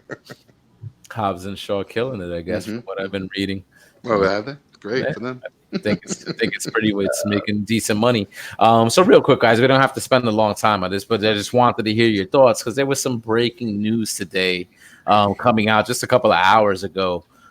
Being broken by a variety of websites, but obviously there's some reports coming out that Sony Disney deal, like with MCU, as far as like sharing Spider-Man, is done for now. Who got greedy?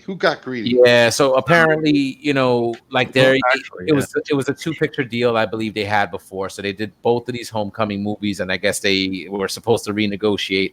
I think based off the success of this new Spider-Man franchise, since they brought him into the MCU, I guess Marvel felt like they deserved a bigger stake in the share of the character, and I think they wanted to split like everything 50-50. Sony obviously, owning the majority rights to the character, didn't want to give up anything they sort of wanted to keep to the original deal, and Marvel Studios declined.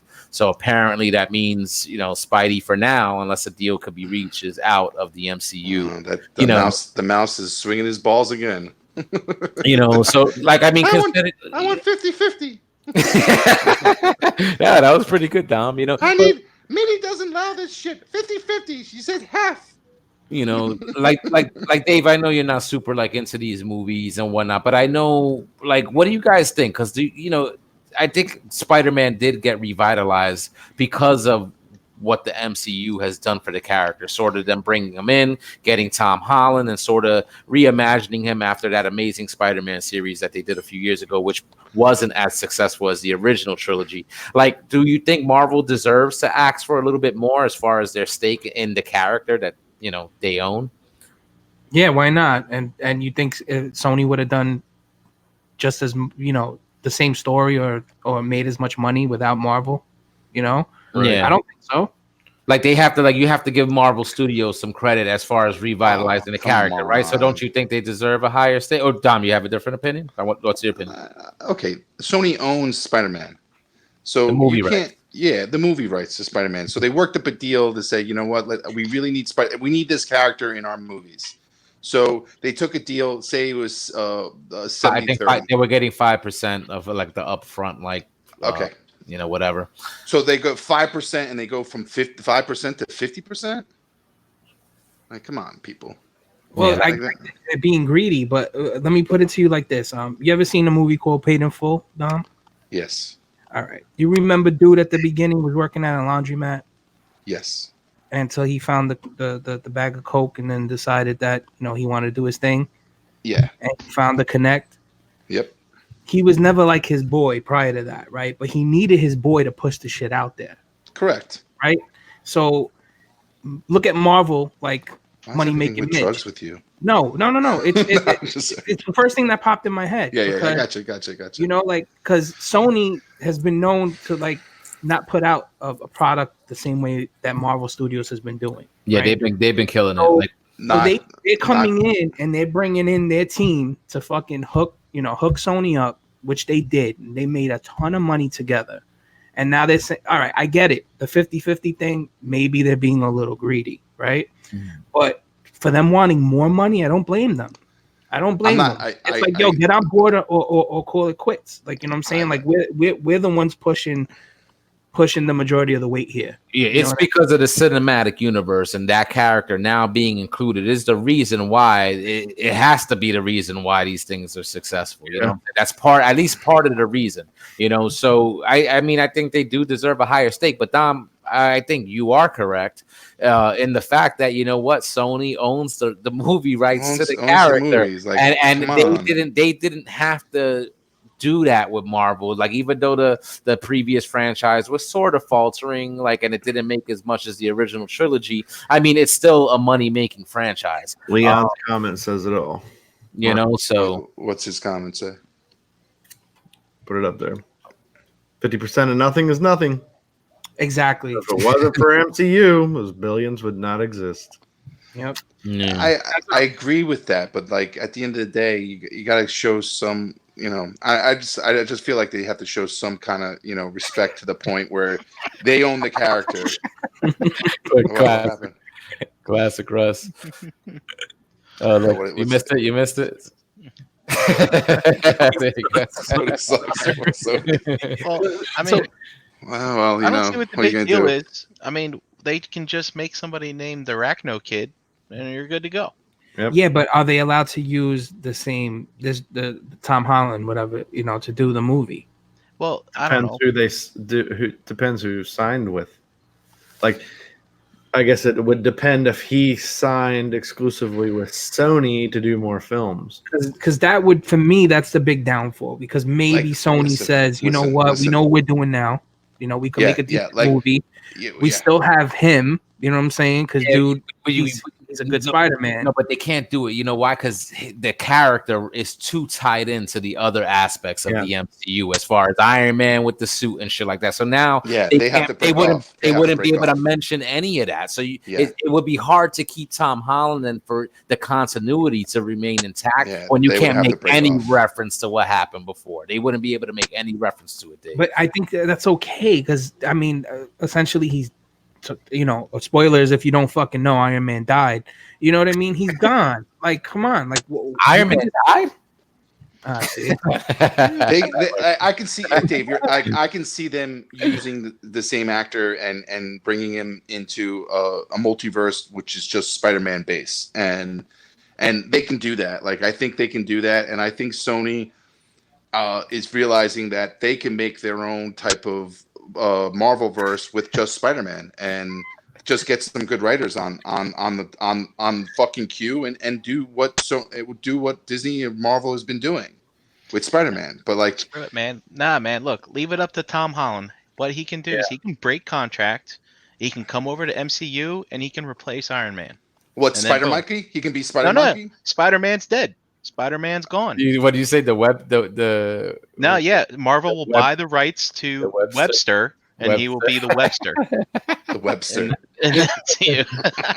No, but seriously, dude, let him break contract. He can come over to MCU, and we can let him be the new Iron Man going forward when he grows up, gets a little taller. But then they wouldn't be able to call him Peter Parker. They couldn't Yeah, be. They so- wouldn't be able to do all that shit. They can't do it. That's the thing. That's the thing. Dude, I think it's a complete fail. Like All the damn red tape. you put like Marvel and Disney put all their eggs in this character, and to come out with a negotiation and not getting another another set of movies with sharing with Sony was a complete fail on their part.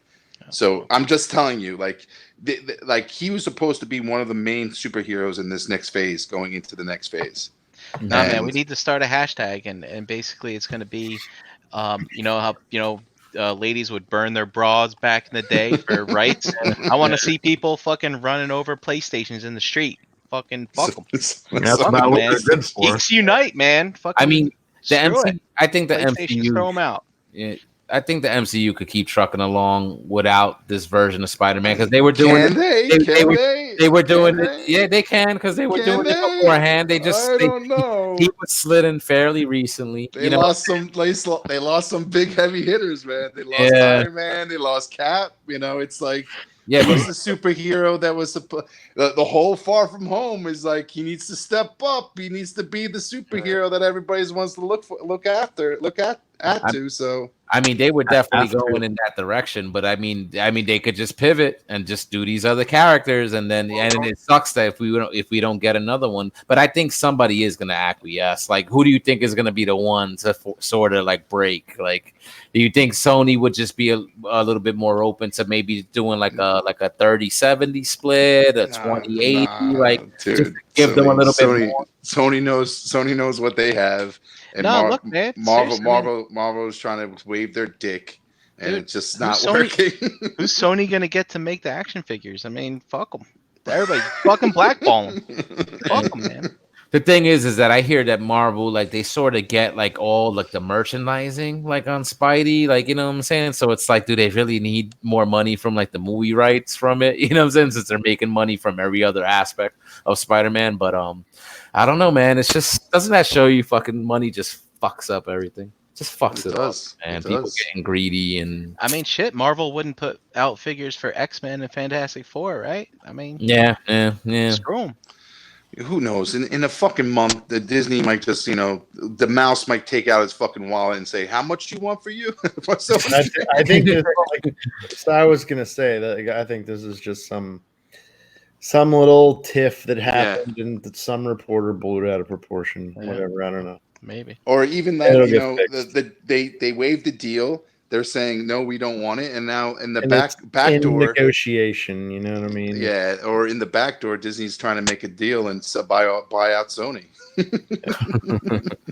Oh, all right. Well, Dude, they're buying everybody else. They're buying everybody. So eventually, Sony's on the chopping block. yeah, they'll own it all. Haven't they had troubles and shit? Like you know what I'm saying? Like they had that hacking incident and then supposedly just losing out on movies. So yeah, they're getting primed for fucking the mouse to come in. The PlayStation 4s are not selling. The Switch kicked their ass. And they get Nintendo's hacked all fucking the time. exactly. They're not making Yeah. money. Fuck. All right, we'll see what happens. Is anybody really like they probably don't give a fuck. Like, is anybody heartbroken about the news? So, like, let's say they don't make a deal. Like, you upset? Who's upset? I'm kind of upset if the kid that plays Spider-Man now is not going to play him anymore. Yeah, I mean, To me is the worst part of the whole thing. Well, that's what happens with every fucking actor that. Yeah, I don't feel that's what so happens good. with every actor that does Spider-Man. They're always left in the dark. They were always abandoned. yeah. Nah, screw it, man. They'll just what we'll end up doing is we'll get a Endgame version 2 with no Spider-Man. He didn't recover from the snap because the Hulk fucking hated him, so he didn't snap him back, and then boom, problem solved. Problem solved. Come on, man. We get another movie with Thor and fucking Captain America again. Maybe Tony doesn't die. It's great. This is a great idea. Who's listening? wait, Feige, Brian. listen. Do it. Bri- Volume 2. Version 2. Mysterio, Spider-Man living during Mysterio was an illusion. He actually died. Yeah. That's there the you go. illusion. Oh, that he there you go. actually- Thanks, Tom. There Hey, you go, right? that's even I easier. didn't watch that movie yet. Oh, spoilers! And then the way that movie ended too on such a cliffhanger. Now it's like you can't continue that. Like, what the fuck, man? No, They're gonna come to a deal. the They're next MCU movie is Happy waking up in bed next to Aunt May, be like, I had the weirdest dream that Spider-Man was over in France or Italy or whatever. Exactly. But no, he was snapped. He was snapped happy, he's gone. I mean, Dust is saying he thinks they could continue fine without mentioning the past. Plus, I mean, Spider-Man is that sort of character where he can be very self-contained, and Sony has the rights to all his rogues gallery and all these other characters within that Spider-Man universe. So, I mean, if they were able to keep Tom Holland, I think that would be a boon for a lot of fans because I think he is probably the most loved iteration of this character that we've seen on screen. Man, it's easy. Change.org, and you get all these parents to put all these YouTube videos up of their kids crying, be like, and it's hashtag Save Spider-Man. It's like, oh my God, Sony, why are you destroying my son's life? And he's so sad. And the kids are crying, and they're throwing out their pajamas of Spider-Man, and it's just terrible. Yeah. That's the same. The action figures down the garbage disposal, and Sony will change their mind. Yes, he is signed to Sony. So Holland, if he's signed to Sony, then that means they could basically they own him, so they could do it. They could basically incorporate him into that Venom shit, and they could do whatever they do. But I don't think it's going to be as successful if they don't connect it to the MCU. I just I don't know. I think they got lucky with Venom being sort of like a money-making movie, you know what I'm saying, and being successful, and now they're doing the sequel. But like creatively, I mean, did you enjoy those last set of Spider-Man flicks? I thought Garfield was alright, even though I didn't think I liked him. I really did like him. I thought he was good, even though I thought his Peter Parker was too cool. Like it wasn't the nerd, but it was sort of like the modern nerd, where the nerd is cool now. You know what I'm saying? Like that was sort of his Peter Parker, and I liked his portrayal. But I didn't think those movies overall were that great. So really?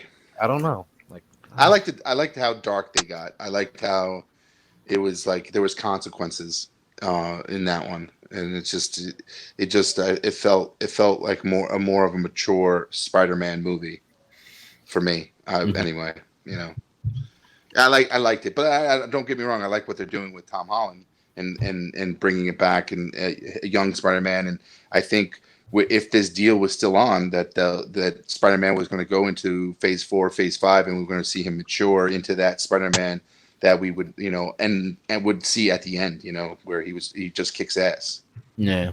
I mean, that's where I thought they were going to go with it, because we're going to see that journey, because he's portrayed as a kid, and we were going to see that journey, over the next few years, because he could be Spider-Man like the way Hugh Jackman was Wolverine, fit the next. Yeah, and then like years. they could have brought it right into Superior Spider-Man, and that's where he eventually gets to and becomes the Spider-Man that like kicks ass and all right, takes names. Yeah. Well, we'll see where that goes, but that was some sad news that we got earlier, man. It was just kind of balls to kind of read that headline, but we'll see where they go. Things change by the minute. Hey, did we get a question? Yeah, I think we did, guys. We did actually get an email earlier from a certain Skullface reviewer. Do you guys want to check it out? It actually wound up being a video message. Want to check it out? Really? Yeah. Let's do it. All right.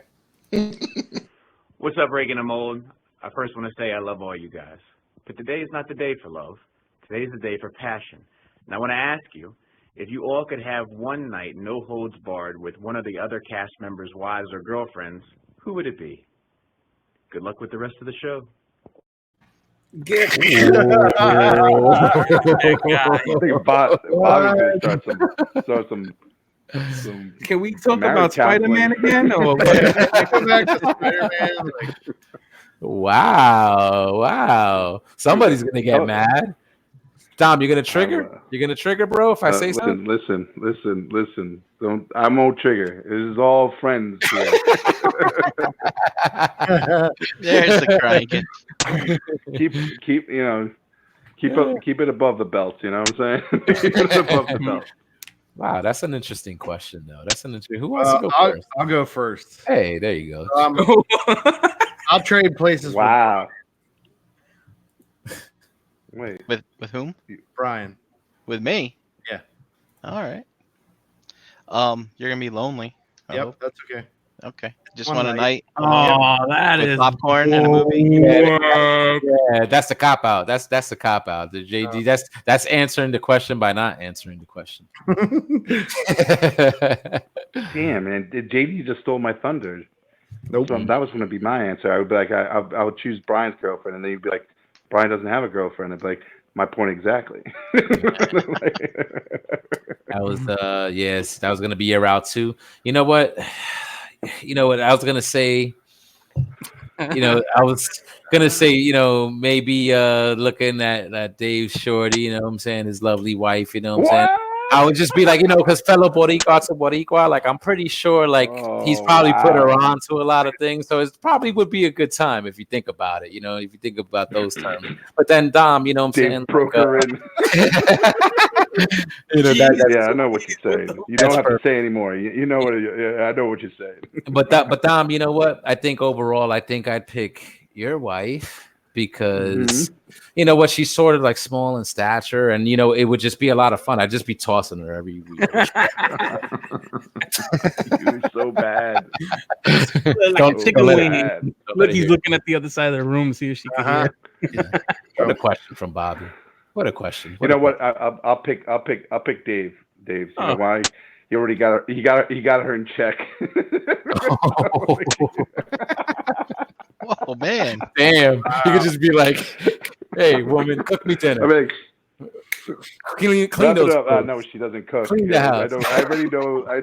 I know her do's and don'ts. So yeah, put Brammer's answer up there. What's Brammer's answer?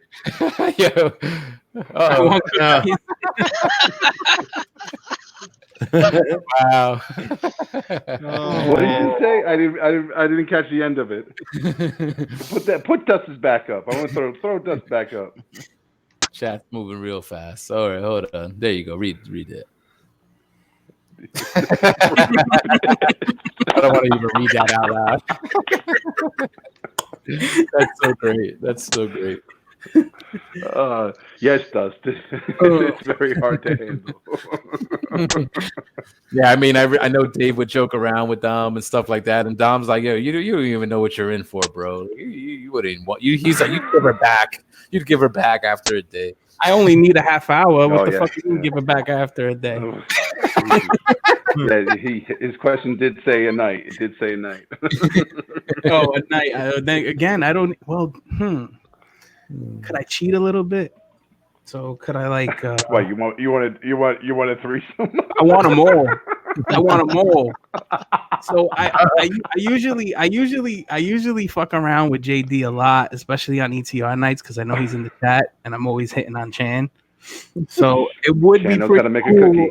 It would be pretty cool to screw around with somebody who can bake cookies while playing video games with you. You know what I mean? And I'm just saying. And I do have a thing for redheads. I'm just gonna say that. But I honestly, if it was Chan, she'd have to dress up like she did for Halloween last year in the whole green getup because that shit did it for me, man. I was like this. What? But,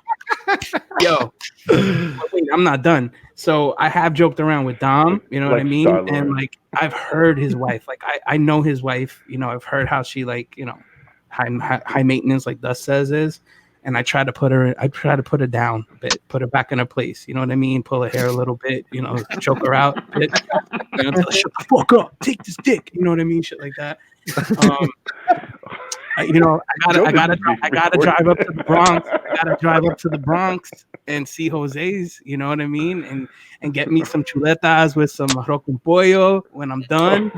You know, Jose smokes already, so I'm good. So I could be getting in there with a fucking blunt in my hand, and there's no worries there. And I'm not done. So I always joke around with Gary, and we have this thing like, you know, his wife calls me her boyfriend and stuff like that. So I'd have to put that into like some real perspective and be like, you know, I think, you know, it's time. I think it's time that you really got to see what you're in for. You know what I'm Bobby, hey, listen. Bobby said one, Dave. One. You know, one. he's not safe either. He's not safe either because his wife is hot. You know, to be able to feed, 45 nerds at a fucking party and be all composed like that, you gotta be a freaking genius. Shit, yeah. You know, and I mean, I'm not part of his Patreon, but I've heard some stuff. The free stuff I've heard, and Bobby, man, dude. You're lucky you're not on the panel because I would have went number one on you with that. And listen, I can't leave Brian out. I just can't, you know, because all right, you're single right now, right? But that's not forever. So when you do get a girlfriend, I'll bang her too. Oh man. Now I'm gonna feel bad. I'll be like, hey, it's nice to meet you and everything, but I got this guy Dave, and we have this prior arrangement. Yeah, stay away from this guy. Nobody's safe from Energon Addict, okay? I'm addicted to more things than just toys, okay? And bots in disguise, yeah, that's right. Reconsider going to TFCon because if your wife is hot and you're bringing her, I might think the same thing. Oh yeah, there he goes. Oh man, it was cool meeting that dude this weekend. Like we said at the top of the show, that was awesome. Meeting some of the people that we had actually met at NJCC. Like I met you at NJCC, Dave. Pretty cool stuff. So I mean, yeah, wow, what a question from Bobby. That was awesome. You know what I'm saying? Maybe we'll have another one for next week or so. You know, we'll see. But was that everybody? Everybody answered. I'm not letting anybody off the hook. Yeah, JD did the out. Dom, you gave yours? Yes, you did. Brink. Yeah, I said Dave. Yeah. I went. Let us know, Brink. Hey, look, I just want to say, messing around with other people's wives, especially your friends, is a short path that leads to nowhere, and ironically has a long trail of collateral damage. So be careful out there. How many police cars do you have to dodge on that one? Yeah, and also when you do this, make sure you know people who don't own guns. So. Oh yeah. All right. Yo, Brian, this coincides with the conversation we had on the way out of the bar, right? You have to remind me. You were like, I don't know what it is. It's like all the ones that all the girls all the girls that seem that want to hook up with me are the married ones, or something's going on with them, and that's why he can't answer the question. Some kind of What you weird want. That's magnetism. What you want, Yeah. Yeah, that's what you want, because you do what you do, and then you send them on their way. Weird That's magnetism. it. There's something to be said for that, you know. So, all right, I think that would probably be a good point to wrap up the show. Before we do though, but would you wrap it up? oh no, never. Oh, Now with you, ladies. I trust y'all. Oh man. trust us, Jesus Christ! We're not sharing a spliff here. Right. That's all I need. That's all I need is to have baby number 2, and then fucking 20 years down the line, oh, Junior, you got a receding. Yeah, fucking Jose.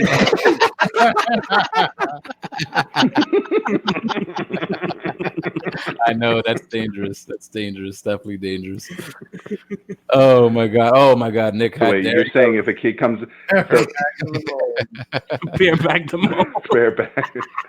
So wait, when your kid comes out with a unibrow, you think it's me? A unibrow, you think it's me? That's fucked up. That'll be the telltale sign. No, the minute it can't come out, and it's like your baby's fucking 3 feet fucking long and like 45 pounds, then I know it's yours. That's a job. It's like an 8. Wants to sit down all the time. What's funny about this, though, it reminds me of something. So Chuck's writing in the chat, right? And I remember when I had you guys over that time, with the wives and stuff.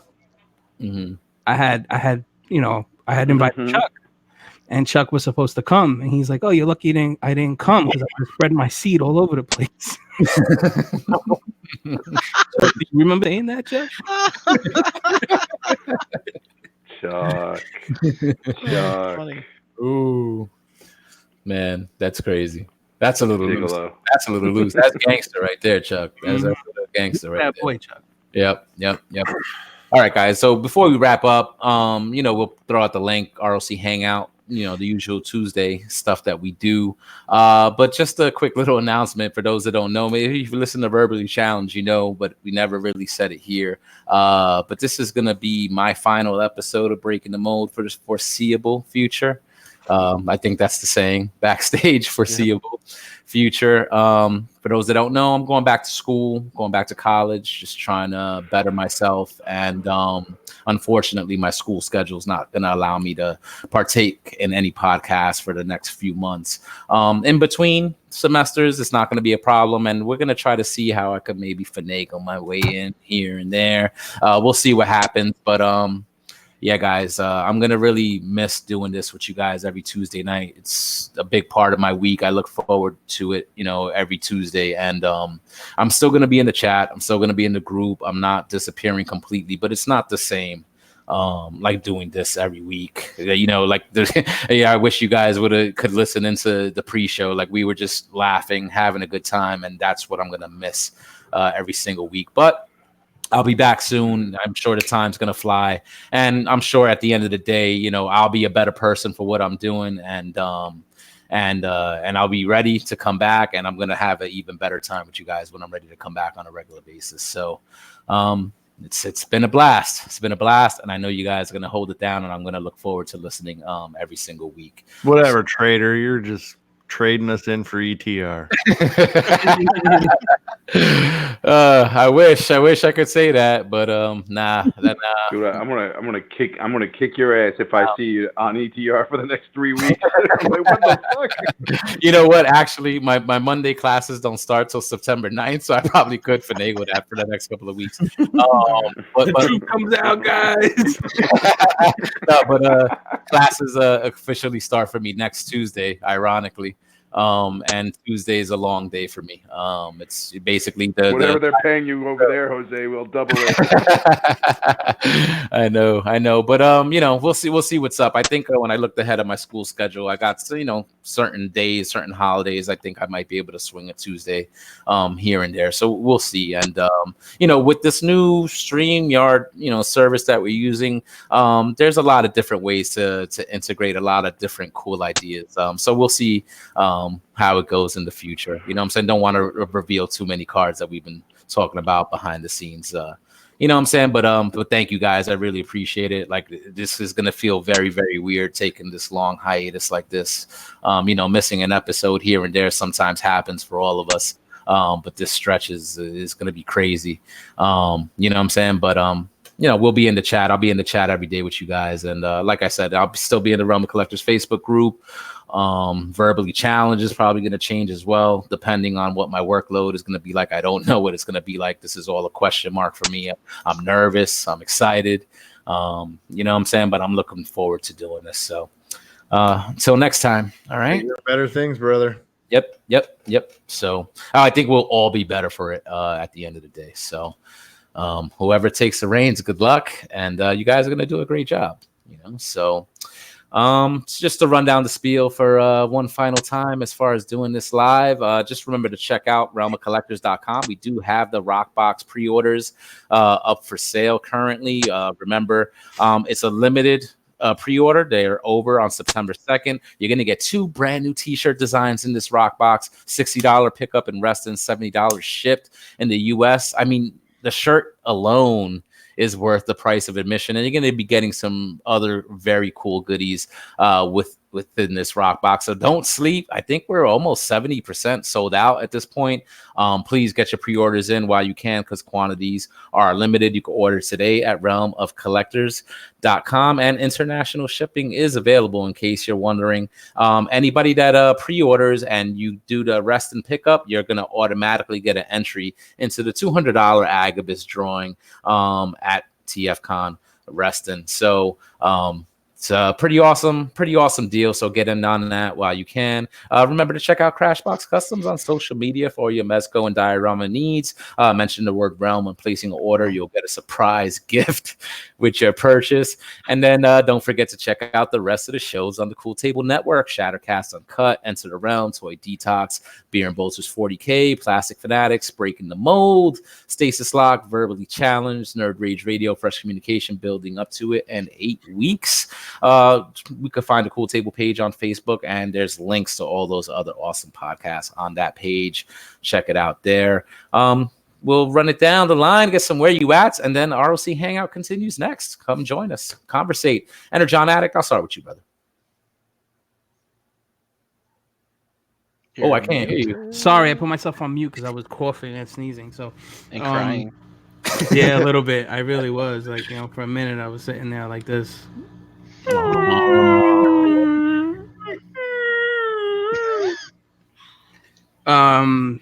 I'll be here next Tuesday with the rest of the guys. Jose, I just want to thank you for everything you've done so far with the show, and I know you're gonna be back. So school gets a lot of fucking breaks.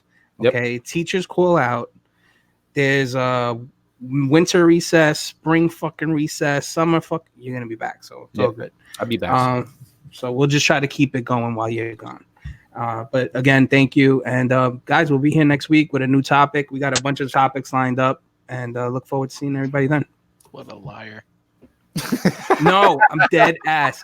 Brian, I got topics from people at the show this weekend. Oh, sweet. Yeah. Good work, Dave. I think I was there for one. Call me out. That's hilarious. JD. You can find me every Tuesday here with you guys. Thank you. Like he said, I mean, Dave always, I mean, he should just speak for the rest of us because nobody can really top what he says most of the time. But yeah, thanks for everything. And we'll see you soon. Yeah, you know, there's all kinds of hangouts and whatever. Oh yeah, man. But yeah. Pigment Surgery on Instagram and Xbox Live. And no figure banging this week. I don't think so. Nope. I believe he said there was 2 guys in his basement digging holes. And they didn't call him a nerd. Computer. Yeah. That's gotta be Maybe next week. All right, Brian Brink. Well, Jose, again, thank you so much for helping us. And why do I get the single camera treatment? Nah, I got you. But, again, thank you for getting us kicked off here, and you'll be back soon. And hopefully we can fill your shoes. We shall see. But until then, you can find me at Brian Brink in the Facebook groups, at Brinkalizer on Instagram, and farming for ants in my spare time. Look at that. I'm the captain now. Oh man, that's funny. All right, and Dom, let him know What's going on, guys. Jose, thank you. You know, you are always number one host to me. So you're the you're my when I ever think about a host of a show, it's always you, Jose. You always throw it down really great, and we're gonna miss you. But don't worry, people. We're gonna have a little taste of Jose to come, a little taste, and I think you guys are gonna enjoy it. So, and he's definitely not gone. So, I would love to send you off, and you know you're doing good. You're doing good, brother. And I'm so happy that you're taking this next road. Next step in life and bettering yourself and doing some good stuff, Thanks. And I'm very proud of you, buddy. Very proud. Thanks, man. I appreciate it. You can find me here Tuesday nights with the rest of these a-holes, and I'm Dominic Rosso on the Facebook groups. I do have an Instagram account, but I don't follow anybody, and whoever's following me, thank you. All right. And as for myself, guys, all over social media at HarricanBX. Unfortunately, not on Breaking the Mold every single Tuesday night anymore, but I'll be back soon. And Verbally Challenged, man. I don't know. We'll see what happens with that show as well. But check that out on all audio platforms. If the format of that changes a little bit, I'll be giving you guys my school updates every week and shit, and let you know how stressed I am and shit like that, even if it turns into that for a few weeks. But I'll be sure to put out some content for you guys. I got some ideas of what to do during my main hiatus on the weekday shows. But I'll definitely be back very soon. Thank you guys. I really appreciate the kind words. I appreciate it. Like I said, I'm not going anywhere. You're just not going to see me live on these shows anymore. Looking forward to the next hookup. We got a bunch of them. RetroCon, I think, coming up. TFCon Reston, another Toy Con, and then I think another NJCC also before the end of the year. So plenty of opportunities to hook up in person. And I remember Dust saying in the chat a little bit earlier tonight, we also don't need these conventions to hook up. We could always sort of plan and hook up and have dinner and have a good time as we do every now and again. So, like I said, guys, everywhere on social media at HarricanBX. Check out Verbally Challenged every single week on all audio platforms. And be sure to continue to check these guys out every single Tuesday night. Next up on the Realm of Collectors YouTube channel, MPSB Theater, this Friday night around 9-ish with Nick Brammer and the rest of that crew. Check them out. I'm sure they're going to have a lot of good topics this week. And that does it for us, guys. We'll see you next week. And be sure to look for the Hangout link in the Realm of Collectors Facebook group. All right? Take it easy. Peace out.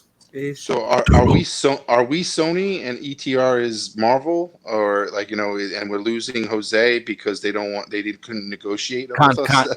Contract is up. Contract's over. Say it with me now. Really?